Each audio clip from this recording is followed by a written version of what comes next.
You're always hearing about what to do during a financial crisis, right? But what if you could actually see one building up before it even hits? In this explainer, we're going to pull back the curtain and show you exactly how these things are built piece by piece. It's not magic, it's a pattern. So, do financial crises just pop up out of the blue? You know that feeling. One day, everything seems fine, the market's chugging along. The next, bam. It's chaos. It feels so sudden, doesn't it? But is it really a surprise? Or are there warning signs we're just not seeing? Well, the short answer is absolutely not. Crises don't just happen. They are built slowly and methodically. Think of it like a slow-motion train wreck that you can see coming from a mile away, if you know where to look. So what are the building blocks for this kind of disaster? Well, you've got a few key ingredients. First, you've got rising debt just piling up. Then you mix in some bad policy decisions. You get the money printers going brr, completely out of control. And then you top it all off with a huge dose of emotional decision-making in the markets. Any one of these is a problem. But when you mix them all together, yeah, that's a recipe for a full-blown crisis. Okay, to make this less theoretical and a lot more real, let's look at a case study. We're going to talk about Venezuela. It's a really powerful and frankly tragic story about what happens during a collapse and this key idea that wealth isn't actually destroyed, it just gets transferred. I mean, just look at this. The transformation is staggering. It's so easy to forget that not too long ago, Venezuela was one of the richest, most prosperous countries in South America. And now, a total economic collapse with a currency that's basically worthless. So the big question is, how on earth did it get from then to now? Well, it was a textbook case, you know. It followed a very predictable path. First, the government started printing money like there was no tomorrow to try and paper over its problems. That, of course, led to skyrocketing hyperinflation, and what happens then? People's entire life savings. Just gone. Wiped out. Until finally, the currency itself became little more than colorful paper.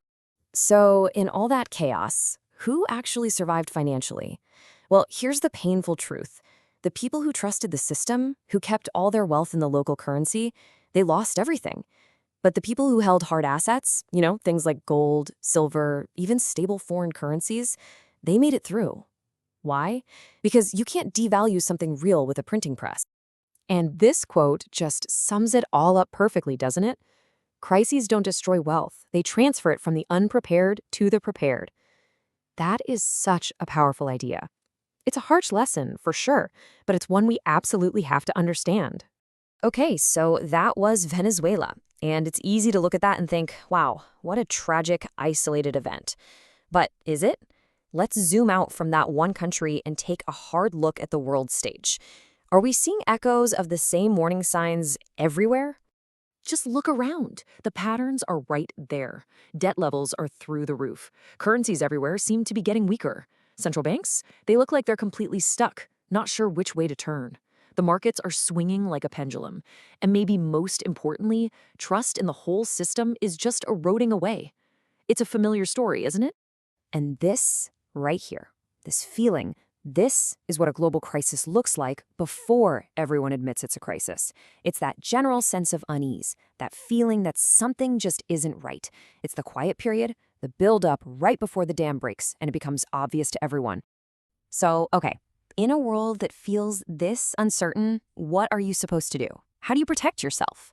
Well, this is where we start talking about the idea of financial insurance. And a big part of that conversation is about assets like silver, which can act as a shield when the system itself feels shaky. So what do we even mean by financial insurance? It's a pretty simple concept, really.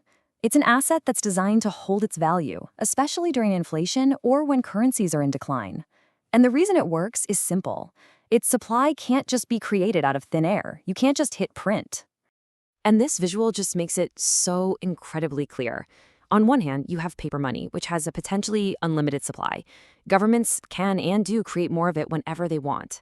And on the other hand, you have something like silver. Its supply is finite. You have to literally pull it out of the ground. It's that simple difference that gives it a foundational, real value. What's really interesting about silver, though, is that its value is propped up by two very different things. First, you've got the monetary demand, people rushing to it as a safe haven asset when things get scary. But then you've got this massive and growing industrial demand.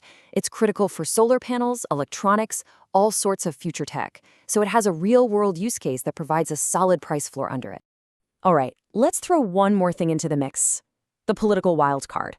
Because politics doesn't just influence the economy, it can act as a massive accelerant.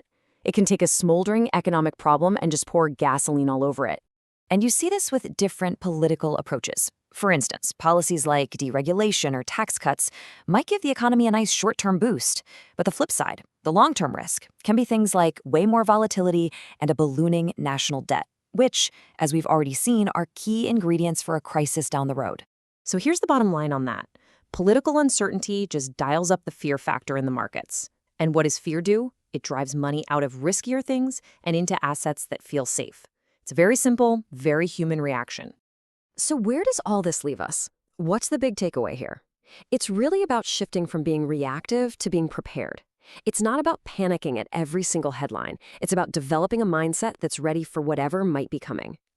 And this is the pattern that smart investors watch for. It's like a four-step dance. You start with economic mismanagement. That inevitably leads to a crisis. The crisis then creates widespread uncertainty, and that uncertainty causes a flight to safety, a flight to real assets. Once you see that pattern, you really can't unsee it. Ultimately, it just boils down to two very different approaches. You can be the person who reacts emotionally, who chases the headlines and panics with the crowd, or you can be the person who focuses on building long-term wealth by understanding these cycles, diversifying intelligently, and making sure you actually own some real, tangible assets. And look, the whole point of this isn't to scare anyone. It's the exact opposite. It's to empower you. The lesson isn't to panic. The lesson is to prepare, because when you're prepared, you don't have to be afraid. So we'll leave you with this one final thought to chew on. In a world that is absolutely swimming in paper promises,